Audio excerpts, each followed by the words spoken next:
Hi எல்லோருக்கும் வணக்கம். இன்றைக்கி வெனஸ்டே. இன்றைக்கான ஸ்நாக்ஸ் அண்ட் லஞ்ச் பாக்ஸ் என்னென்னு பார்க்கலாங்களா? எப்பொழுது போல் 5 o'clock எழுந்து குளித்து சாமி கும்பிட்டு தான் என்னோடய ஒர்க்கை ஸ்டார்ட் பண்ணேன். இன்றைக்கி வெனஸ்டேங்கிறனால ஸ்நாக்ஸ் பாக்ஸுக்கு கார்ன் தான் வந்துட்டு பாயில் பண்ணி தந்தேன்.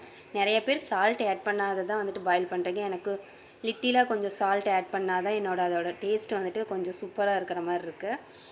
அண்ட் வந்துட்டு லஞ்ச் பாக்ஸுக்கு இன்றைக்கி குட்டி குட்டியாக சப்பாத்தி செஞ்சுட்டு அது கூட பிந்தி மசாலா அண்ட் ஆம்லேட்டு பாதி மட்டும் வச்சு தந்திருக்கேன். அண்ட் எங்களுக்கு வந்துட்டு வெண்டைக்காய் கிரேவி அண்ட் சிறுகீரை பொரியல் தந்தேன். பிரேக்ஃபாஸ்ட்டுக்கு தம்பி சிறுகீரை கீ போட்டு தான் வந்துட்டு சாப்பிட்டு போனாங்க. அந்த ஒரு கீரை இன்றைக்கி உள்ளே ஓட்டுறதுக்குள்ளே எவ்வளோ டைலாக் பேச வேண்டியதாக இருக்குது இப்போ இருக்க குழந்தைங்களுக்கெல்லாம். அண்ட் இந்த வெண்டைக்காய் கிரேவி வந்துட்டு எப்பொழுதும் போல் நீங்கள் புளிக்குழம்பு வைக்கிற மாதிரியே வச்சுக்கலாம். ஆனால் இந்த மல்லித்தூள் மிளகாய் தூள் ஆட் பண்ணாத குழம்பு மசாலா ஆட் பண்ணி வெண்டைக்காய் வந்துட்டு ஆல்ரெடி வந்துட்டு எண்ணெயில் பாயில் பண்ணி போட்டிங்கன்னா சூப்பராக இருக்கும். நம்ம நெக்ஸ்ட் ஒரு வீடியோவில் மீட் பண்ணலாம். பாய்.